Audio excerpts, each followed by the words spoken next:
Buenas tardes y bienvenidos a Andalucía Televisión. Toda la seguridad que nos proponen en un mundo hostil supone una pérdida de libertad. Y no estoy hablando ni de la ley Mordaza ni de la patada en la puerta. Para asistir en Barcelona al concierto de U2, supuestamente un grupo de rock, habrá que presentarse con el carnet de identidad en la mano y la entrada personalizada con nombre y apellidos, como si fuéramos a visitar un ministerio. Eso después de hacer cola y pasar por exhaustivos controles que domestican a los viejos rockeros a consumir lo que le vendan dentro del estadio tras pagar una entrada de entre 300 y 600 pavos.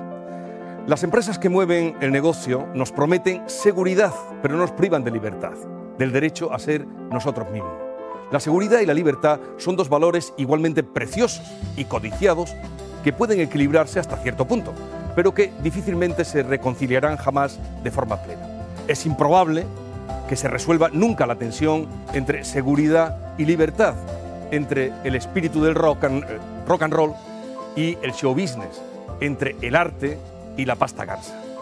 Y ahora vamos con nuestro invitado de hoy, que es Mario Gas, un espíritu libre. Mario Gas nació en Montevideo, Uruguay, en 1946.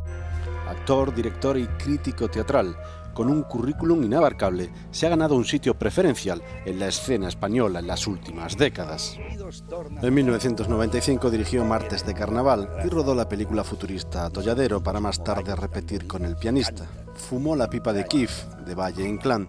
Fue nominado al Premio Goya al Mejor Actor de Reparto en 1999 por Amigo o Amado de Ventura Pons y ganó en 1998 el Premio Max a la Mejor Dirección Escénica por el musical Sweeney Todd. En 2004 fue nombrado director del Teatro Español de Madrid. Mario Gas es un pistolero de ideas, como demuestra interpretando al profesor en la obra El filósofo de Clara, un western intelectual escrito por Juan Villoro. Hola. Me llaman Sócrates. Montó Sócrates, juicio y muerte de un ciudadano, y con Vicky Peña ha protagonizado el largo viaje del día hacia la noche. Ahora dirige Incendios, de What the Mower, uno de los montajes de la nueva temporada teatral. Un texto que es ya un clásico del siglo XXI, con la presencia de una de las figuras emblemáticas de nuestro teatro en su reparto, Nuria Espert. A partir de ahí somos testigos de la búsqueda de las huellas de una vida marcada por la guerra y el desamparo. Gas sale victorioso en su nuevo montaje, lleno de fuegos que siembran y del terrible camino que hay que hacer a veces para ser uno mismo. Hermano contra hermano, hermana contra hermana. Mario Gas, buenas tardes, bienvenido. Bien hallado, buenas tardes. Qué alegría de verle por aquí, en el programa, esta noche en el estreno, en el Teatro Central. Siempre es un placer pasearse por Sevilla y por sus gentes. Estoy muy contento de estar por aquí. La última vez que hablé con Mario Gas era Julio César en el teatro. Acaba de hacer ahora el profesor el filósofo de Clara, es el profesor, que va con unos guantes de boxeo. Sí. No he visto la función, he visto las fotografías. También hablamos otra vez como director ahora viene como director de Incendios.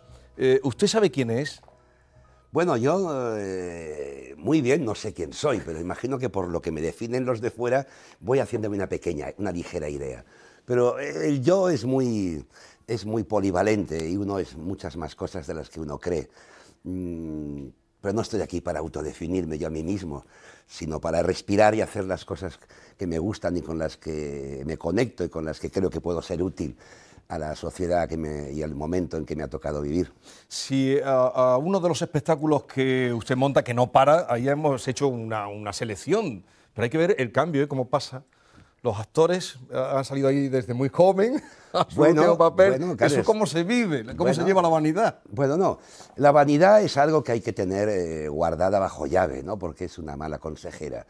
No, hay que estar en este asunto, como en todos, yo creo, en la vida, con ímpetu, con la ingenuidad de la primera vez, con ganas de aprender, de profundizar, de creer en los demás. Una cosa maravillosa de este arte nuestro, del teatro, es el contacto con los demás, el trabajar con gente viva, el querer explicar cosas que al mismo tiempo nos explicamos a nosotros mismos y conjuntamente con los que nos ven intentamos buscar cosas, ¿no? No dar soluciones, pero sí plantearnos qué somos, qué hacemos, dónde estamos. El teatro siempre es una reflexión del ser humano consigo mismo, como individuo y como ser metido en sociedad. Luego el teatro es siempre ontológico y político, e ideológico, más allá de los partidos. Eso lo niegue quien lo niegue, es así realmente. Bueno, el autor de esta función Incendios, que ya se habla de que es la función, al menos en Madrid, ha sido un clamoroso éxito. Ahora, ¿está la primera salida o de las primeras? No, llevamos ya unos meses ya girando por España y realmente es asombroso y absolutamente gratificante ver cómo el público asiste en masa, cómo atiende las 3 horas de espectáculo y cómo al final está conmovido con todo lo que ha visto, realmente apelando a una cosa que acabo de leer hace un poco y que en esta función se consigue mucho, lo de que el público entra en una buena función de teatro como individuos y salen convertidos en colectivo de alguna manera, ¿no? Y esto ocurre con esta función. Es muy hermoso ver el nivel de conmoción y de interiorización y después de explosión de energía hacia los actores que los públicos producen al final de la función. Entramos como individuos y salimos como comunidad. Es bonito, es bonita la frase. Una catarsis. Bueno, sí, claro, la catarsis está en la esencia de la tragedia y esta es una tragedia que recorre todos los tiempos, nos habla de cosas que nos duelen, que nos afectan, que nos conmueven, que nos desorbitan, pero estamos hablando de nosotros mismos, de lo que nos ocurre, de las variantes del ser humano, de los genocidios y sobre todo de la cultura, del aprendizaje, de la solidaridad, del perdón para poder superar las masacres que constantemente nos estamos haciendo los unos a los otros. Hay que perdonar. Bueno, yo creo que el perdón es una de las maneras para poder iniciar una etapa nueva en cualquier estamento de la historia y de la vida. Entonces, ¿por qué a nuestro gobierno ahora, cuando viene a colación, porque el teatro es la vida, pero hablando del perdón me viene a la cabeza lo que les cuesta al gobierno, y en concreto a un exministro, pedirle perdón a las víctimas del Jazz 42, por ejemplo, que no hay quien pida perdón? Bueno, yo creo que ese asunto, como tantos otros, por un lado es patético y por otro lado pareciera como si las gentes que gobiernan creyeran que los ciudadanos somos absolutamente absurdos, ¿no? Que no tenemos criterio. Los que nos dedicamos al teatro vemos como además qué caras y qué expresiones y qué lenguajes y qué léxico y qué lenguaje no verbal utilizan para decir cosas que son casi mentira antes de que salgan de sus bocas. Es un poco tremendo, ¿no? Más allá de ideologías, más allá de posicionamientos más a la derecha o a la izquierda, es como tremendo la falsedad en la que se articula el lenguaje oficial. Es brutal. Y eso que usted ha barajado, ha sido gestor cultural de, por ejemplo, el Teatro Español, muchos años. Muchos años ha tenido que bregar con unos, con otros. Por cierto que usted vale por 3, por 4, porque donde usted estaba uno solo, ahora hay 4. Bueno, mire, yo tengo un gran respeto por todos mis colegas de la profesión, creo que todo el mundo intenta hacer aquello que cree que tiene que hacer, y yo todo lo que tenía que decir sobre mi etapa de gestor cultural en un teatro municipal de Madrid lo hice cuando dirigía ese teatro. En algún momento reflexionaré en lo que ha podido ser antes y ahora ese teatro y cómo ha sido el devenir, pero no me interesa para nada la polémica estéril y absurda. Por lo que hablábamos de ese que usted cuando ha tenido que bregar, y supongo que tendrá que seguir bregando con las instituciones, es inevitable, ¿no? Yo creo que estar al frente de una institución escénica es ser leal consigo mismo y ser leal con la institución que te ha contratado, no que te ha nombrado, pero sin dejar de ser uno mismo. Y siempre algún tipo de fricción, independientemente del color político que se sea, siempre se establece. Porque no puede ser un entreguismo ni una correa de transmisión de quien está en el poder, sino que el teatro público tiene que tener también la autonomía, la libertad para poder poner en solfa muchas cosas que a veces se callan, se ocultan o conviene no decirlas. Bueno, el autor que nos ha descubierto, que por cierto, cuando este autor, Wadik Mowab, cuando trajo su espectáculo que ya impresionó, era en el 2008. ¿Fue usted el que lo trajo? ¿Estaba en el Teatro Español? Sí. Pilar Izaguirre me habló de este espectáculo, lo vimos, entonces me pareció un espectáculo espléndido, un texto maravilloso y un trabajo colectivo de la compañía canadiense dirigida por el autor estupendo, y lo trajimos un año al Teatro Español. Lógico, una compañía desconocida, empezó arrasando en cuanto al gusto del público, pero digamos con una asistencia normal, acabó llenando, y lo cual nos inclinó a pensar que la siguiente temporada teníamos que volverlo a traer, y lo ubicamos en la sala pequeña del Matadero, y ahí ya arrasó desde el primer día porque la gente ya se lo había dicho unos a otros. Y es realmente uno de los espectáculos más tremendos, contundentes, que yo he visto en mucho tiempo, por la sencillez con la que está armado, pero sobre todo por la complejidad, contundencia, emotividad, profundidad que tiene el texto en sí mismo, ¿no? Es un gran autor, es uno de los grandes textos de los últimos tiempos. Y corresponde a una tetralogía, o sea... Sí, corresponde a una tetralogía, que al mismo tiempo pueden ser montados como textos independientes. Y entonces ya se quedó usted con la copla, ¿no? Como se decimos aquí, para bueno, montarlo. No me quedé con ninguna copla. Yo me limité a reconocer que era un espectáculo fantástico y ahí se acabó todo. Quiero decir, unos años después, unos cuantos años después, ya metido este espectáculo en la memoria y archivado como uno de los momentos bonitos que uno ha tenido ocasión de asistir como espectador ante espectáculos, llegó la oferta de si me apetecía dirigirlo y yo creo que... vamos, no me lo pensé ni 2 segundos. Y con Nuria Espert dentro. Por supuesto. Primero, el texto no se podía decir que no. Segundo, con Nuria Espert es doblemente imposible negarse. Entonces montamos una compañía, yo creo, muy adecuada, muy fantástica, muy brillante. Y lo que sí puedo decir es que yo he montado la obra a partir de lo que la lectura de la obra me ha iluminado de alguna manera, pero no he pretendido en ningún momento seguir montajes precedentes, sino que con los actores pues ser fiel al autor, pero devolver plásticamente todo aquello que la obra había incidido en mí, con un solo homenaje pretendido al montaje original en un momento determinado de la obra. Lo veremos hoy, se estrena esta noche en el Teatro Central de Sevilla, creo que está todo vendido hoy y mañana, luego vais a Granada, sí, Almería, Córdoba 2021. Sí, Córdoba, de enero. luego Las Palmas, luego Valencia 2 semanas, Bilbao. Hay una gira larguísima, se vuelve a la Abadía de Madrid y no hay una gira hasta finales de diciembre del 17, porque creo que una de las últimas plazas que se hacen, que son 6 o 7 semanas, son Barcelona también, y giramos por toda la geografía española. Sobre todo para eso, que en Andalucía estén atentos cuando vaya a Roquetas, cuando vaya a Almería, cuando vaya a Granada, Córdoba, que no se lo pierdan. El autor decía, he leído de Mouab, que él se acercó al teatro para recrear un espacio de felicidad, recrear el espacio de felicidad que tuvo en su infancia. Y la llamada del teatro de Mario Gas, bueno, genética, ¿no? Bueno, sí, es genética.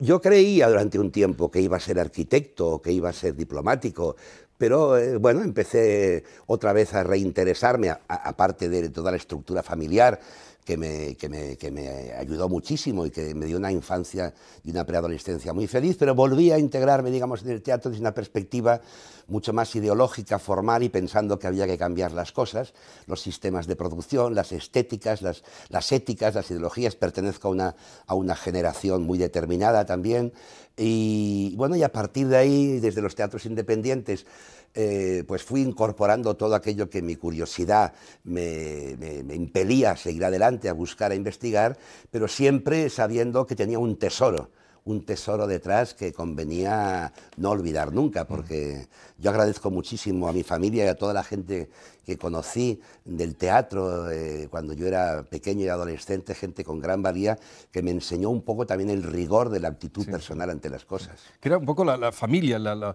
escuelas de teatro eran las familias, ¿no? Sí, ¿no? Y la observación de algún modo, y la indagación de quién nos había precedido y de por qué, y las ganas de cambiar las cosas desde un punto de vista muy sano, que decir, o sea, para poder llegar mejor a explicar las cosas y cuestionarse un poco el mundo en el que vivíamos. ¿Y qué le aprendió de su tío, Mario Cabré? Mucha gente lo sabrá, que Mario Gas es Mario Gas Cabré, y que su tío Mario Cabré, torero y actor Pues yo aprendí mucho. Primero porque Mario, aparte de ser mi tío carnal y que le quería mucho, y que aparte estuve muy cerca de él porque en mi adolescencia pues yo le ayudaba en cosas de teatro y fui ayudante de dirección suyo y le seguí mucho y le copiaba obras. Pero Mario era un hombre muy culto, era un hombre muy tierno, y yo aprendí muchísimo de sus consejos, de su biblioteca y de los libros que me daba para leer y para comentar. Y fue un hombre en ese aspecto duro, amable, comprensivo, cariñoso conmigo, y que me enseñó mucho.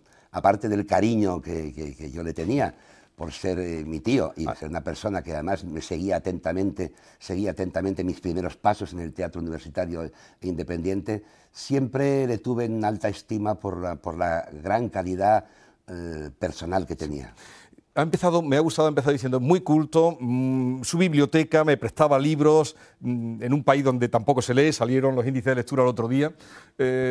Pero en la seducción, en el arte de la seducción también, él que fue un gran seductor. Sí, pero yo... ¿O era ya su actitud? A mí me gustaba mucho observarle, porque él seducía con la sonrisa, la tranquilidad y la mirada y el diálogo. Era de una sutilidad estupenda, realmente. Yo me acuerdo mucho de esa época, cuando yo estaba en la universidad y en el teatro universitario independiente, y a veces pues venía de partir con mis amigos y mis amigas, y realmente su nivel de simpatía, de cotidianidad y de penetración en las personas era fantástico. Y tenía una simpatía enorme para con el género femenino, que le adoraban realmente. ¿Y dónde ha encontrado más felicidad Mario Gas? ¿En el teatro? ¿Más felicidad y más satisfacción de la felicidad? ¿En el escenario, en el teatro o en el amor? Bueno, el teatro es mi manera de respirar y de pasear por la vida. Y el teatro está muy ligado al amor y a la amistad, que son dos formas de amor realmente supremas. Yo creo que la felicidad, que es algo que cuando se tiene uno no es muy consciente de ello y luego se busca siempre, pues la he encontrado en la vida, en las gentes que conozco, que me acompañan, en la familia, en mis hijos, en mi compañera, en mis amigas, en mis amigos, en la gente de la que he aprendido, con todos aquellos que hemos ido haciendo viaje y camino, mis mayores, mis iguales y mis jóvenes, pues yo creo que ahí se producen momentos eléctricos o pausados de gran felicidad. Sí, me pregunta que ¿dónde ha habido más esos momentos eléctricos pausados? ¿En el teatro? En las dos cosas, en las dos cosas. ¿Y de dónde ha aprendido más? ¿De los libros o del teatro?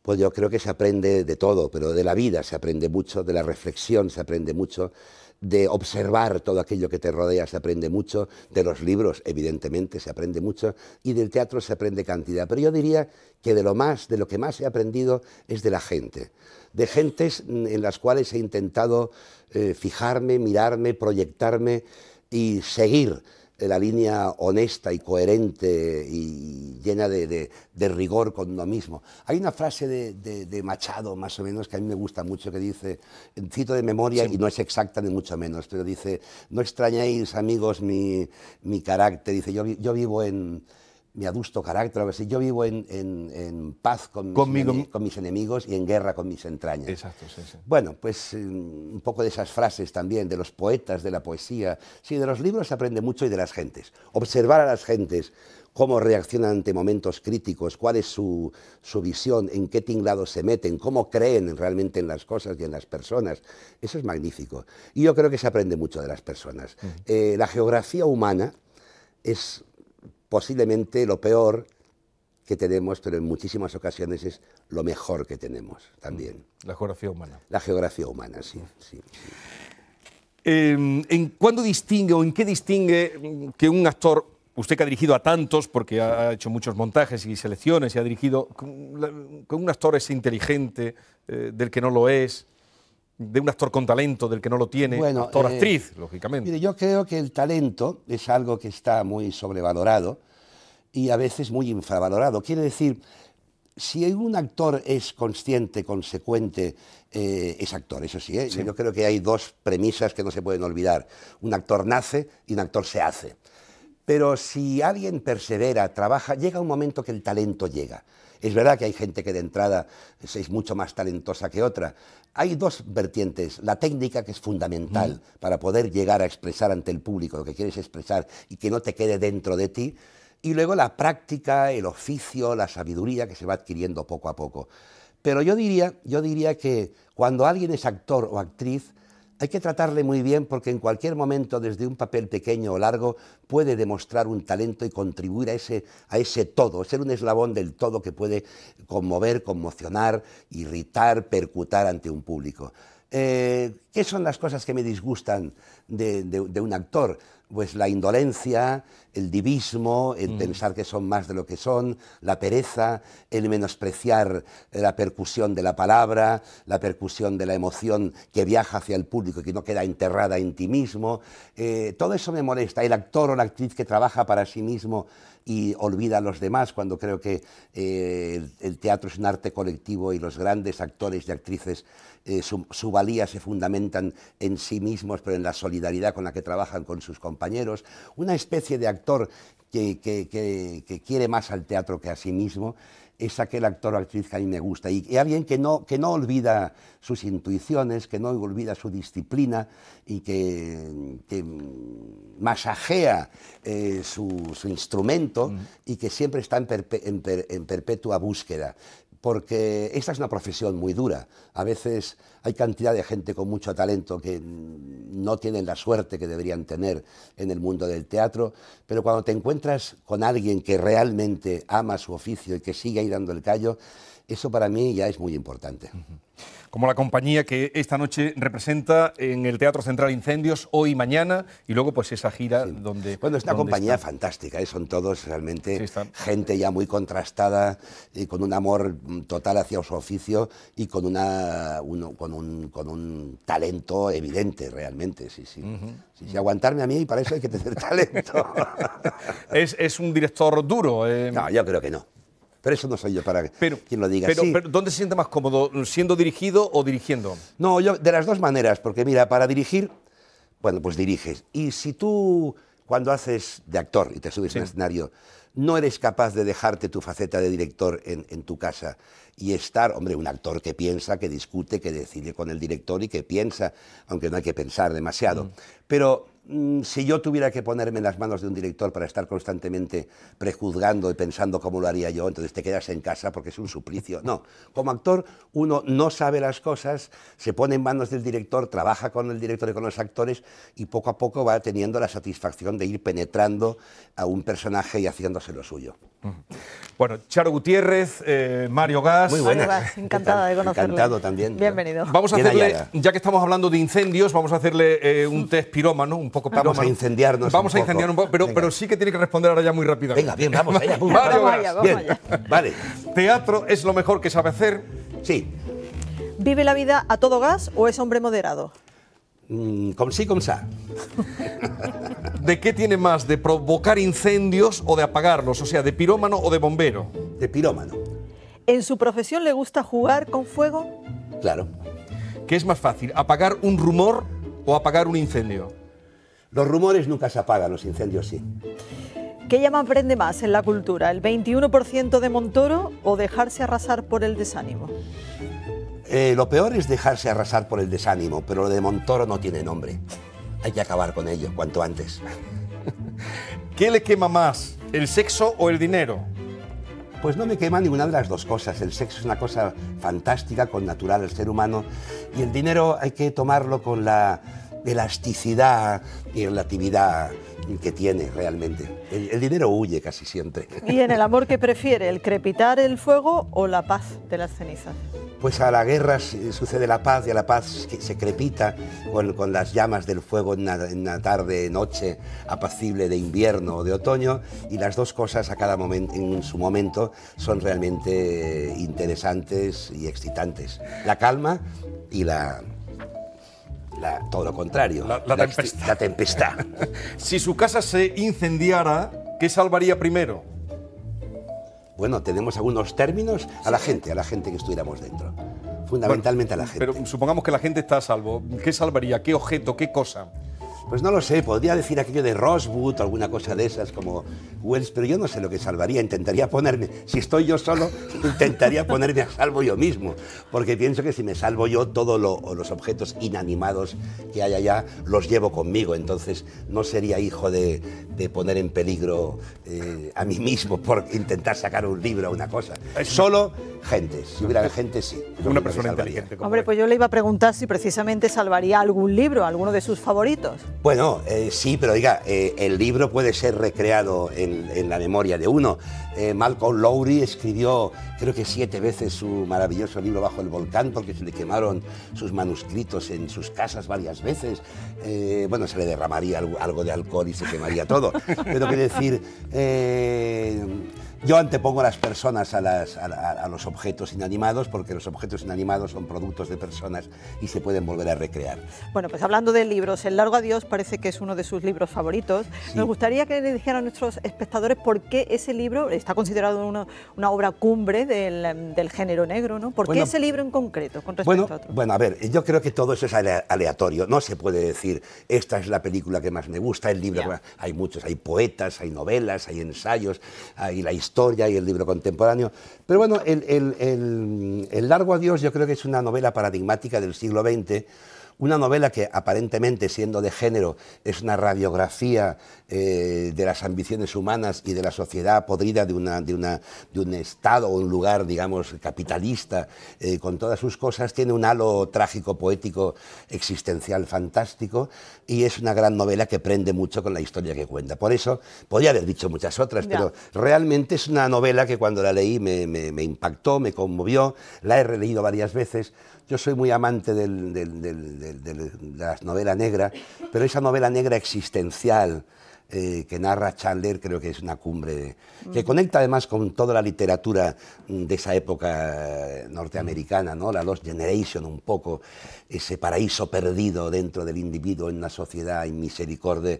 Es tremenda, que entonces uno se refugia en unas costuras de media, en un ginger ale, etcétera, etcétera, ¿no? Bueno, y de la novela negra y también del cine negro, aunque en este caso cómico, porque la película El Verdugo también es una de sus, digamos, predilectas, porque ya ha dicho Verdugo, que no tiene predilectos, pero bueno. No, pero sí, El Verdugo, Berlanga, es una gran película. Yo cada vez que veo esa secuencia en la que están de viaje de novios, el matrimonio en la barquita y en contraluz aparece en el plano un tricornio y le están llamando a él con esa especie de altavoz para que vaya a ejecutar, eso me parece uno de los logros más fantásticos del cine español y del cine de todos los tiempos. Bueno, y por seguir en el mundo cinematográfico, le hemos también preguntado sobre qué gustos musicales tiene. Sabemos que le gusta la música sinfónica, pero nos ha llamado especialmente la atención que usted ha seleccionado una canción que está interpretada por Vittorio De Sica, además cuando debutó como actor, ¿no? Sí.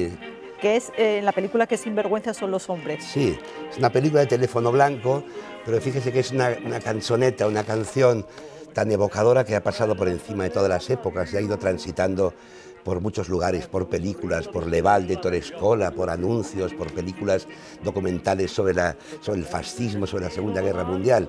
Es una canción que la oyes y evoca mundos extraños. Está sonando. No, si tiene muy buen oído. Y además tengo una cosa estupenda. Ezio Frigerio, que es un gran escenógrafo italiano, me regaló a mitad de los 80, cuando hicimos juntos un espectáculo, una grabación de esta canción en 78 revoluciones, la grabación original de La Placa, que se decía entonces, que Vittorio De Sica había grabado. No, pero además canta y de música sabe, el director de espectáculos pero bueno, musicales. Digo esto, pero podría decir Miles Davis, podría decir Mahler, es que es tan aleatorio todo en cualquier... Vamos a ver cómo ha quedado después de todas las fotos que han estado saliendo de Mario Gas, cómo ha quedado de su paso por nuestro programa en nuestro fotomatón. Bien.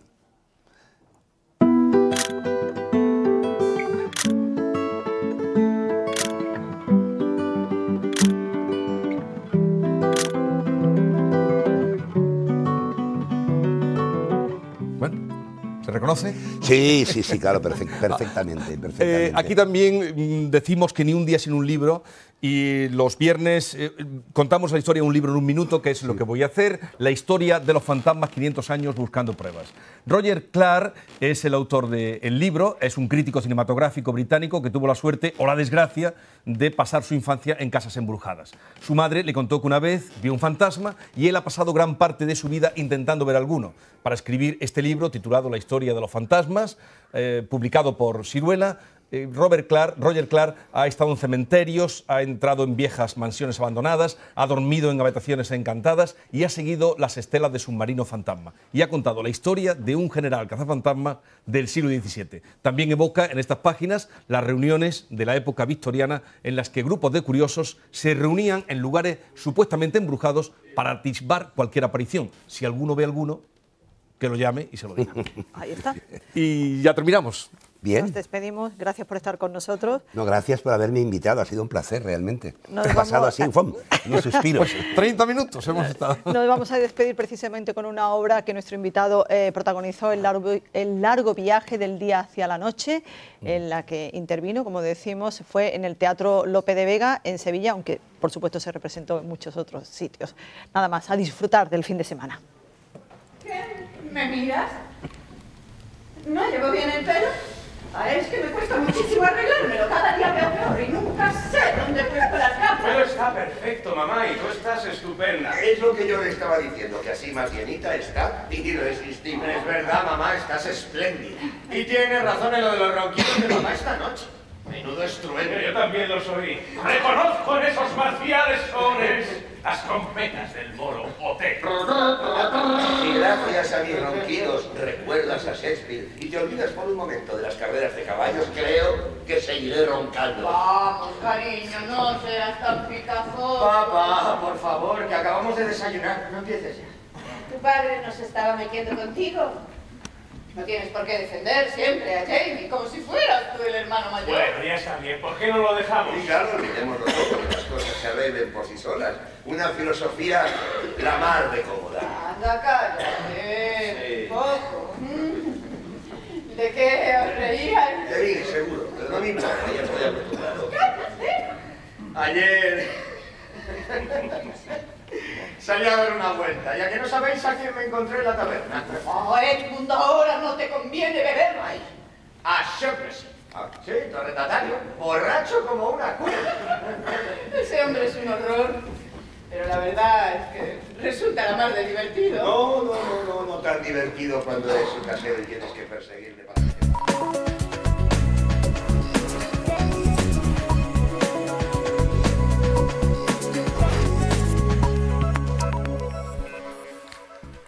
El Gobierno ha acordado el relevo a petición propia de don Federico Trillo Figueroa como embajador de España en el Reino Unido. Muy buenas tardes. Abandona su cargo a petición propia, según ha matizado el portavoz del Gobierno. Repasamos la actualidad en Andalucía al día. Sobre si Trillo debe pedir perdón a las víctimas del Jack 42, Méndez de Vigo ha dicho que cada uno es responsable de sus actos. De esta forma, las 137.000 firmas presentadas por los familiares de las víctimas exigiendo su destitución llegan tarde. Insisten en que Federico Trillo no debe dejar de ser embajador en Reino Unido porque finalice su mandato, sino que debía haber sido destituido porque nunca debió ocupar ese cargo. La ministra de Defensa explicará ante el Congreso el informe del Consejo